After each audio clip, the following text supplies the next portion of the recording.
Hey, what is up, everybody? This is the Great Puckettini. And what I got for tonight is I'm going to break down this latest Arkansas Razorback football hire, man. It's really intrigued me.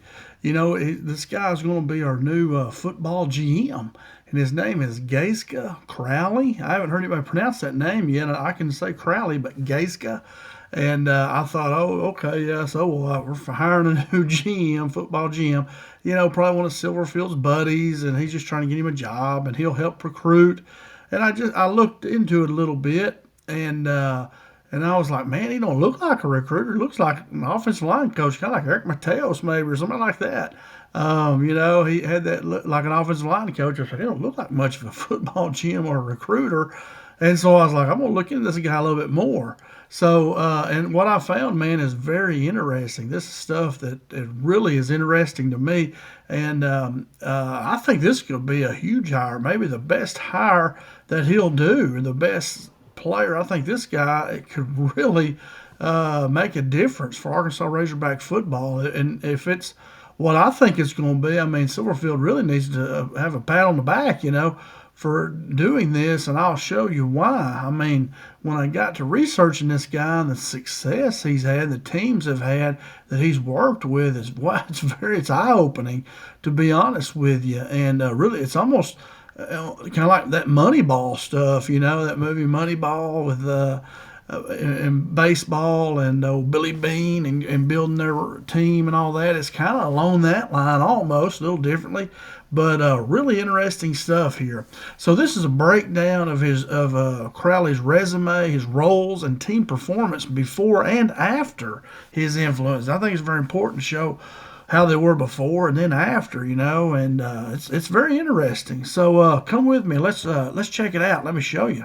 Very interesting. Now, so in 2008, Crowley here was at Lincoln High School in Tallahassee, Florida. I had a teacher one time that said Tallahassee. That was her favorite word ever, Tallahassee. But anyway, that's where he was, and his role was offensive line coach. Like I said, that's when I looked at him. I said, man, he looks like an offensive line coach. I've seen many in my time. They all look about the same. Their team achievement that year is they reached the 2008 Class 4A state finals. I guess that's the Florida High School Athletic Association. They reached the 4A state finals.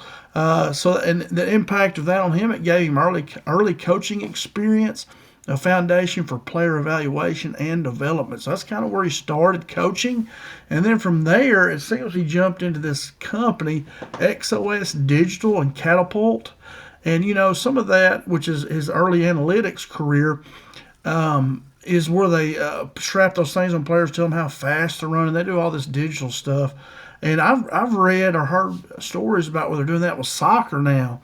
They can recruit players from all over the world. You don't have to look at them. All they need to do is just take like a cell phone video of them, and they can use metrics, tell their height and weight, and have them do these drills.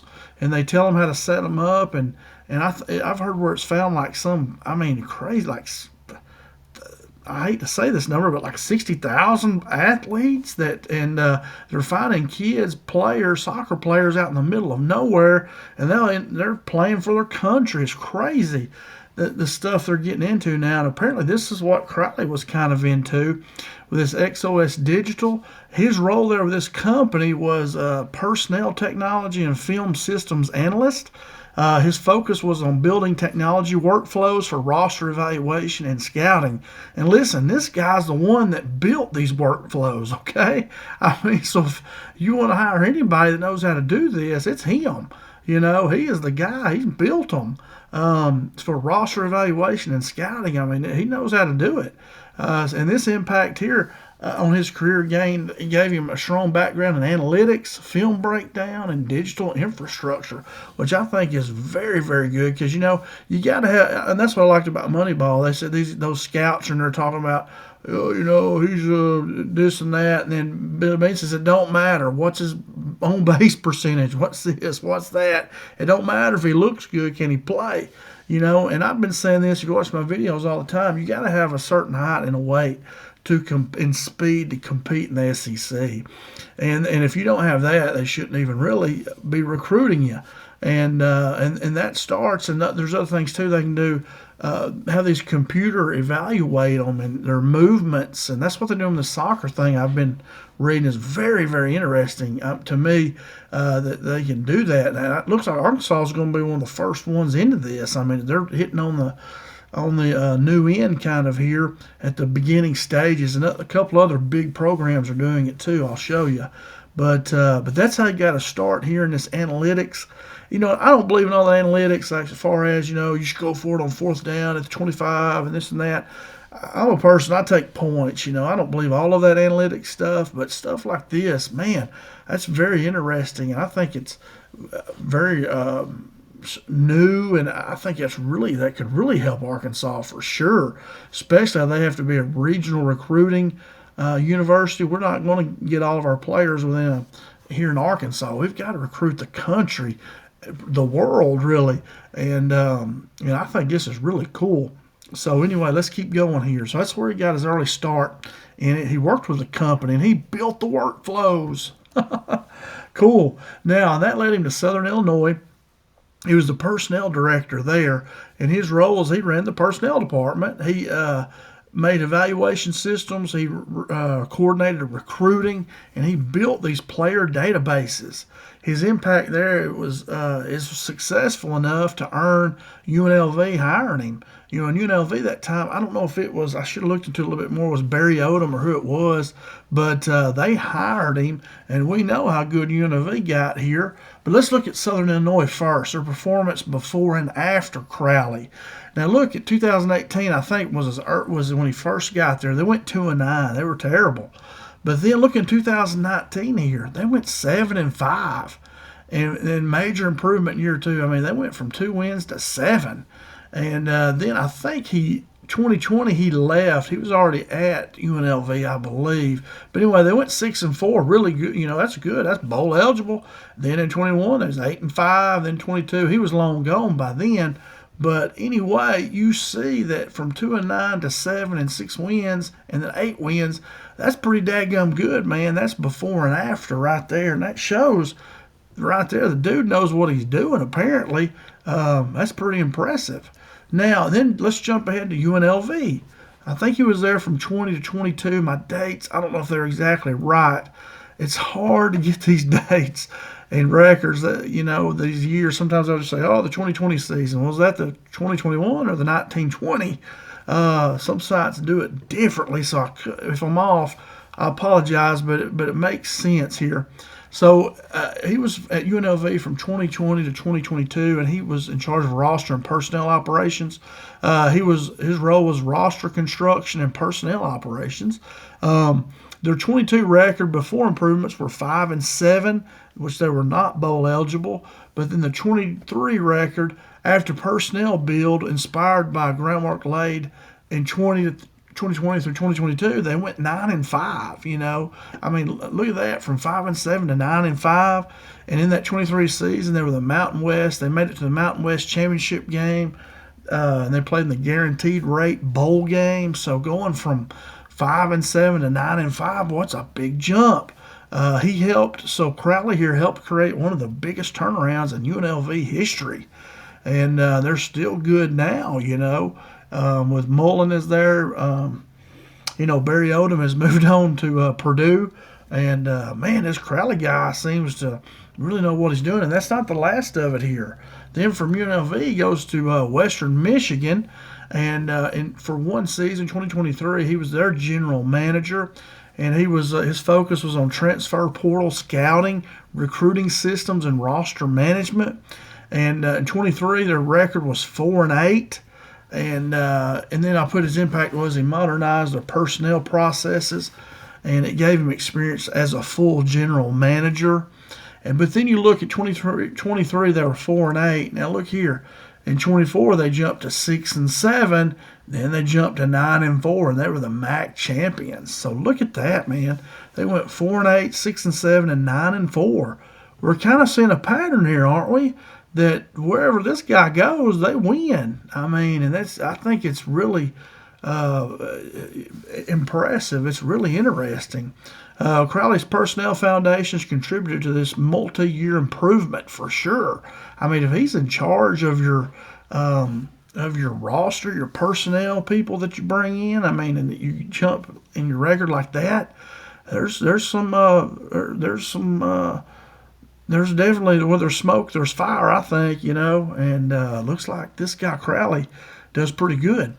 Now, and then that jumps him up to Arizona. I remember watching Arizona. I watched him play, Colorado play him, and Arizona was horrible in 23 or 24. I mean, they were absolutely terrible. And I was like, God, this is the Arizona Wildcats?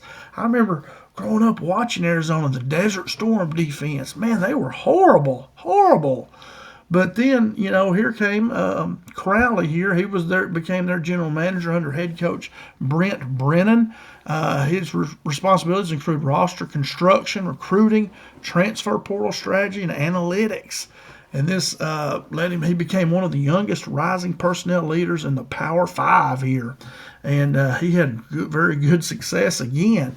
So you see in 24, they went 4-8. But look in 25, they went 9-3. They were 6-3 in the Big 12. They were a ranked team with Holiday Bowl appearance. I mean, and I'm telling you, they were horrible when I watched them play Colorado.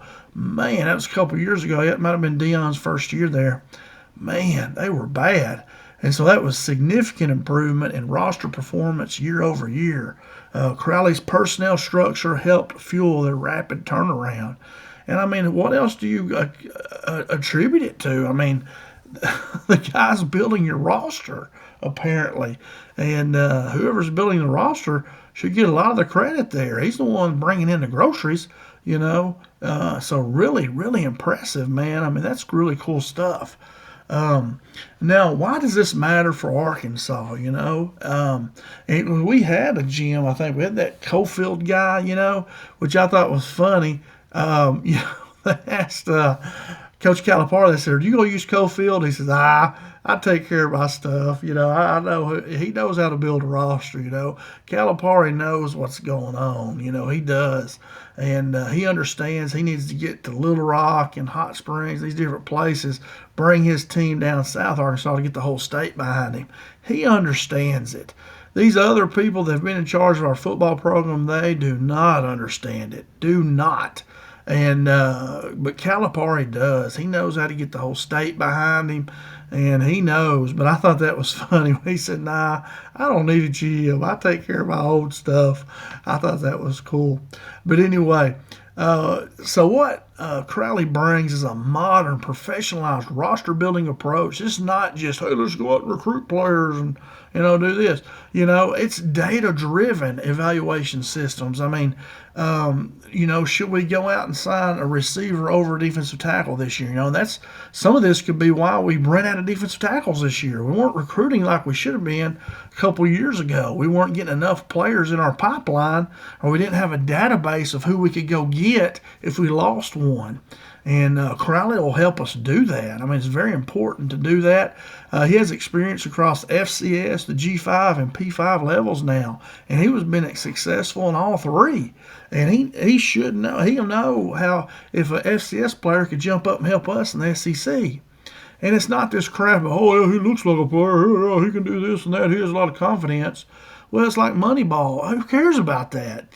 What can he do? What can he get on base? Can he on base percentage is the most important thing. In football, do you have the height and the weight? Do you have those things that you got to have to be successful in the SEC? And I think Crowley will know, or his programs will know something there.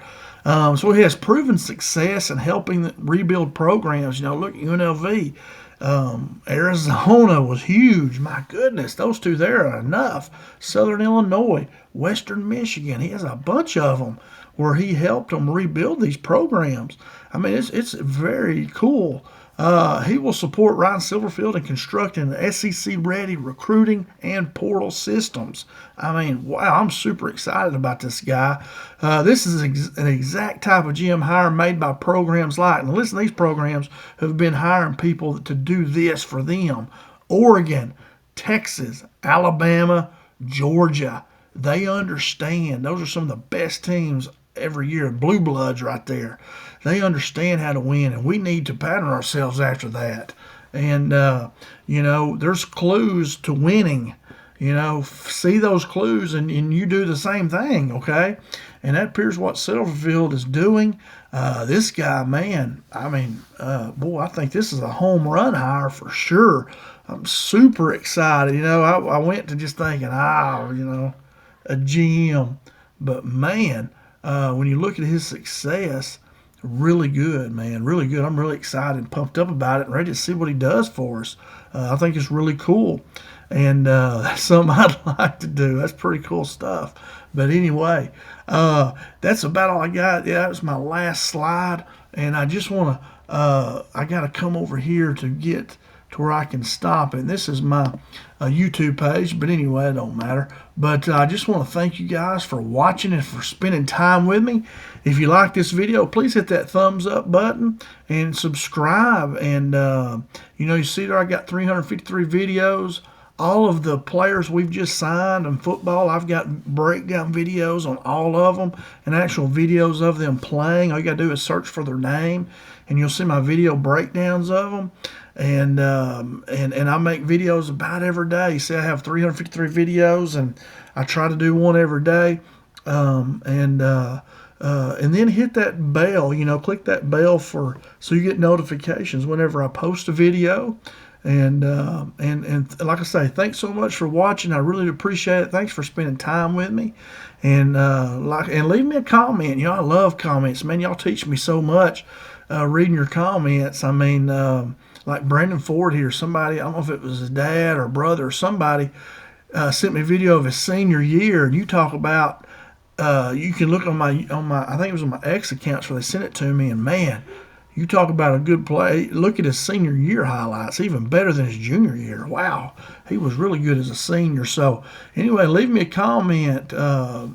Let's talk about it, and I love learning from you guys. Y'all know more than I do most of the time. But anyway, leave me a comment, and if I messed anything up, like I say, please forgive me.